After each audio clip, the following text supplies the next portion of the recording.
Good morning. Today's adventure is brought to you by, yet again, the great state of Nevada. That's right, we are still doing our hikes in Nevada. This is my third hike of the day, and from what I read, I'm hoping that it's going to be my favorite hike of the day because I heard this one was pretty fun to do.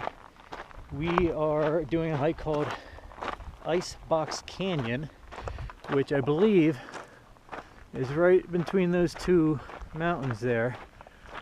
It's called Icebox because the sun doesn't really get in there too well because of the elevation of the mountains on both sides. So it gets very cold. Well, not cold, but just colder than the rest of this desert area. So yeah, that should be interesting to see.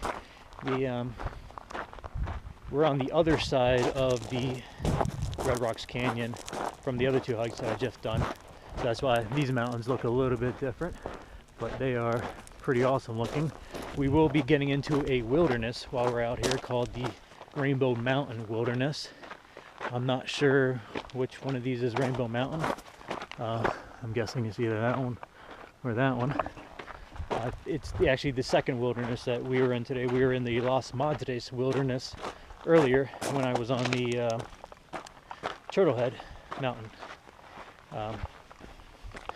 So yeah, all these stone steps to get up. And I want to say, once we get up here, no, correction,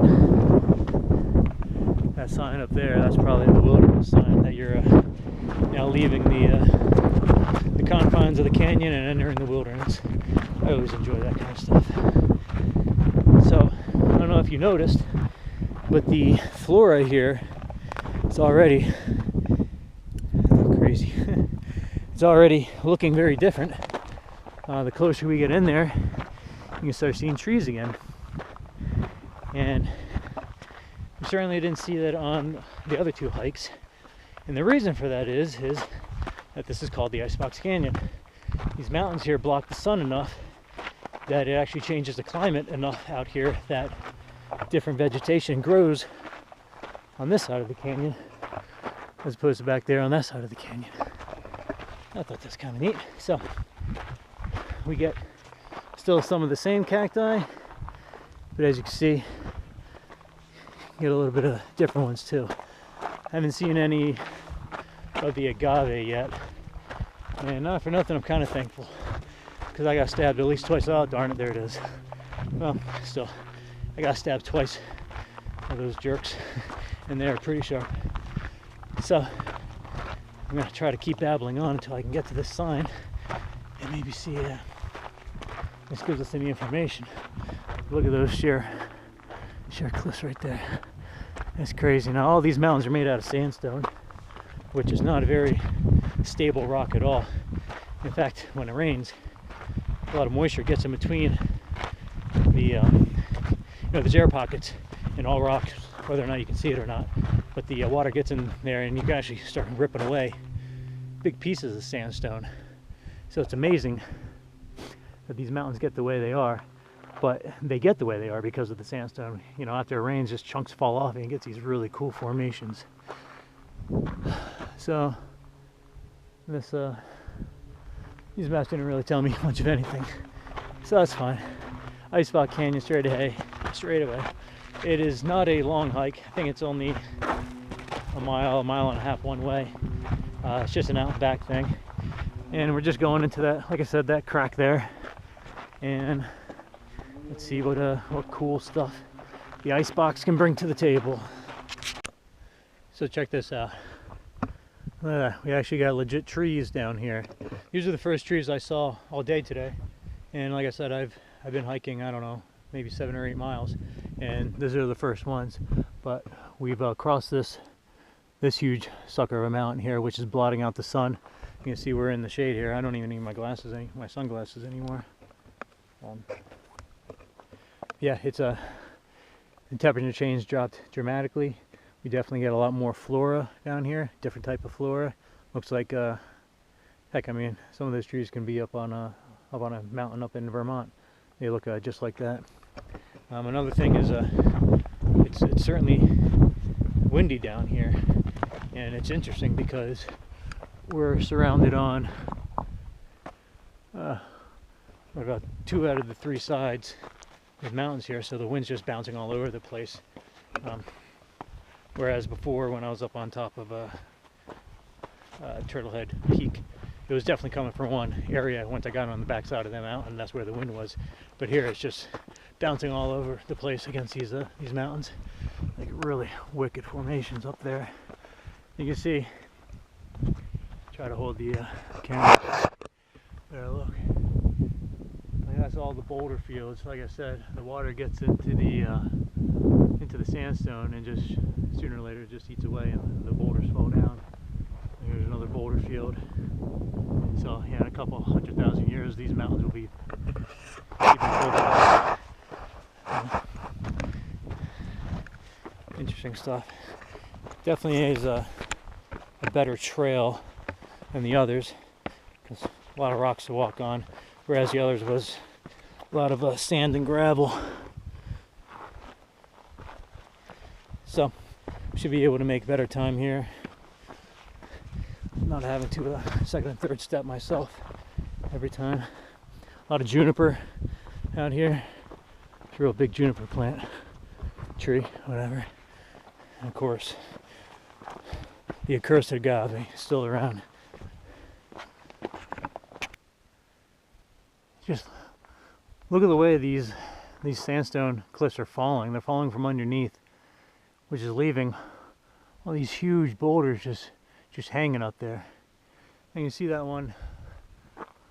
Oh, if pointing is going to work with this, but that one up there, you know, that's probably hundreds of tons just hanging over the face there. Oh, man, if that fell, that'd be really cool to get that on video. Even this far away, I might even get pelted with like sandstone shrapnel, because it'll just explode all over. But you got to think on a long enough timeline, all these things are going to fall. Just heard a bird out there. Haven't really been seeing too much fauna out here at all. A couple birds, nothing too unique. A lot of jackrabbits, and they are unique in the fact that we got rabbits back at home in Connecticut, but they're the fat, cuddly kind, the kind that you would expect to have as a pet. These jackrabbits, man, they're about the size of a small dog, and they're very muscular, and they when they start running, bouncing away, man, they're probably bouncing like 6 feet per hop. Like totally different species than what I'm accustomed to back on the East Coast. But I guess they needed to adapt out in this harsh climate to live. So real quick, there's a whole bunch of really cool plants around here that are very weathered and gnarled, and you can see this. You know, this is all dead right here, but although it's dead, you have all this new growth going up, so half of it's dead, half of it's still alive. You know, I wonder how old something like this is. We can go through a rejuvenation process like that, because it looks like now that it could last for another 100 years. I don't know, there's a whole bunch of these plants around here, and exactly what it is, like here's another one that's half dead and half new growth. Yeah, really cool.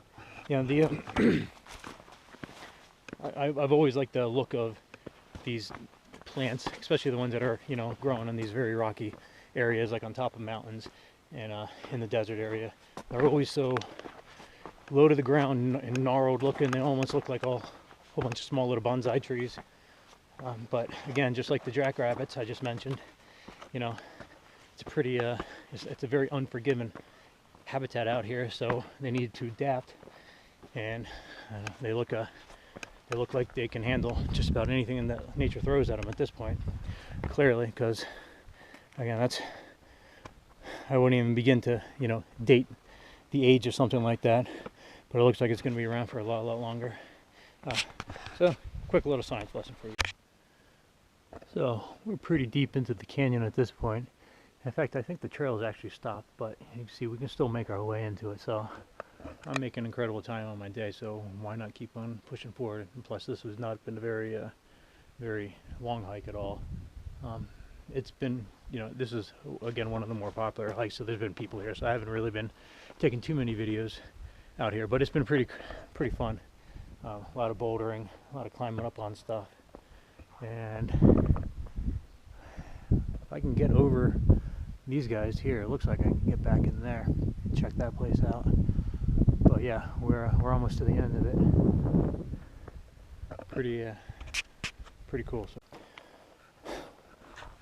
Okay, it wasn't sexy, but I got up here, and now we got another challenge. That guy, which, man, I want to get up there. I know I can climb this thing. It's getting back down, which is going to be pretty challenging. Is there an easier way? No, everything looks like it's going to be a fall and you know, maybe head injury or, you know, broken leg. Someone will come find me, I'm sure. Let's see if I can maneuver my way up here. Okay, we're going to go for it. It doesn't look that bad now that I'm closer. I'm probably going to have different thoughts when I'm up there and I have to maneuver my way back down. But yeah, we kind of have to. I think we got this far, right? This trail reminds me a lot of Mount Colden Trap Dyke that we did years ago. In that, you know, I think we're off trail at this point, and it's, you're in between these two mountains, and it is what it is. But hey, this is the challenge that we look forward to. I would love to hold on to the camera as I do this, but I'm not sure if that's going to be doable or not. Let's see if this works. And of course, sandstone is very slick. So everywhere that my feet are, I have grip at the moment, but I think that it will give away pretty quickly. Darn it. Man.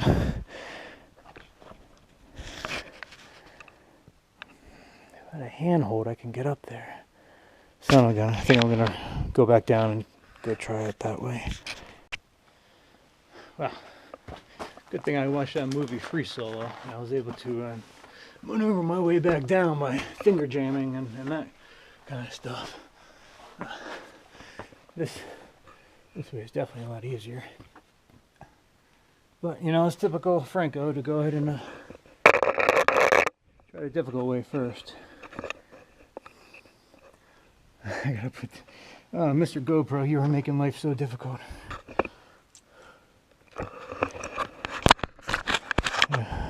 Alright. Probably just climb up this way. Probably hit my head.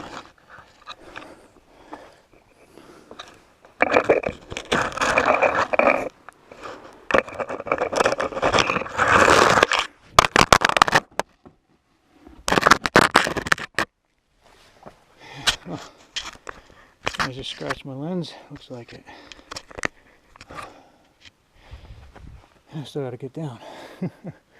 Alright, let's see what other options we have. Man, I hope I didn't scratch it. Yeah, I definitely scratched it. Okay, this is the legit end of the trail here. So all that is supposed to be a waterfall. You can kind of hear an echo of me talking. All these rocks. But it's been very dry, so there's no water coming down here. You can see all that, you know, nice and smooth erosion into the holding pool there. And look at this. Created a, you know, a super nice smooth area right there that the water has been coming down, and another gathering pool here.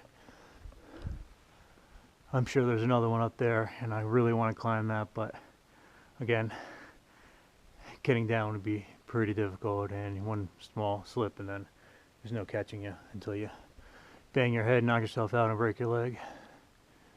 It's a shame. It would be really cool to see you know, after a storm or something, to see the waterfall in action here.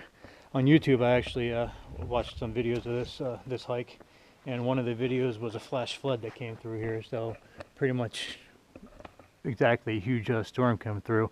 All the wash came down there, probably in that gully as well, and the flooding was insane, absolutely insane. There's no way you would ever survive if you got caught up in something like that, especially the video that I saw. But you know, that's, again, we're talking about hospitable areas, and this is not one of them when it comes to either the heat or the prickly stuff for the flash flooding that can occur up there. All right, let's see if we can make our way back without dying or scratching our lenses again. So instead of risking life and injury going in there, I think I'm just going to squeeze through this hole and make a little chute down there, and figured I'd video it. Might delete it eventually. It turns out not as cool as I'm hoping. But yeah, I've done caving before. This is kind of like that. Come on, hip. That's what I mean, but there we go. And we're in. I didn't even hit my head.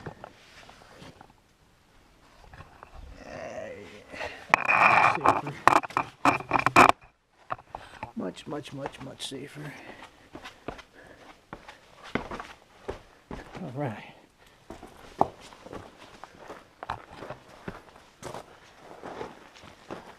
So, as I said before, this one very much reminds me of the trap dike, culminating in a waterfall at the end too.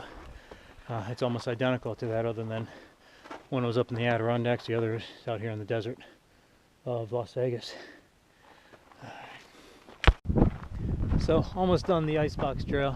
You can see the parking lot off in the distance there, so not very far to go at all. But real quick, I just wanted to show this sign here, this SMYC trail. Just a quick note I thought was interesting. That's actually a trail that's maintained by a correctional facility for kids that's out this way. So one of those scared straight type of places. You got bad kids, you send them away. They go out here to, who knows what they do at these places, but they do trail maintenance as well out here. So that's what that SMYC thing is. Just random facts. Alright, done so done. Hike number 3, technically 4, if you want to count the graffiti hike that I did. I'll talk about that in a second. But for the next numbers, 2.5 miles for an hour and a half. Definitely played a lot out on the boulders out there, but this was a super fun hike. Definitely suggest anyone who comes out this way, because again, 2.5 miles. That's just getting started there. So it's a real quick blast out there and all that. Back to the graffiti. There's another hike called the Petrograph hike, which is only like 1/10 of a mile. But if you do that, you gotta go see some Native American graffiti, 100 years old stuff that they scrawled into the rocks. It's cool, and it's only 1/10 of a mile, so it's not that much of an investment, and it's only about 2/10 of a mile from this trailhead, so definitely make a day of it. So, well, thanks for enjoying my adventure with me. Hope you enjoyed as much as I did. I thought this was awesome, so definitely come out to Vegas, check out Red Rocks Canyon, check out the Ice Canyon at the Red Rocks. My brain just went blank there for a second. All right, I'll check you on the next time. Be awesome to each other, and don't litter.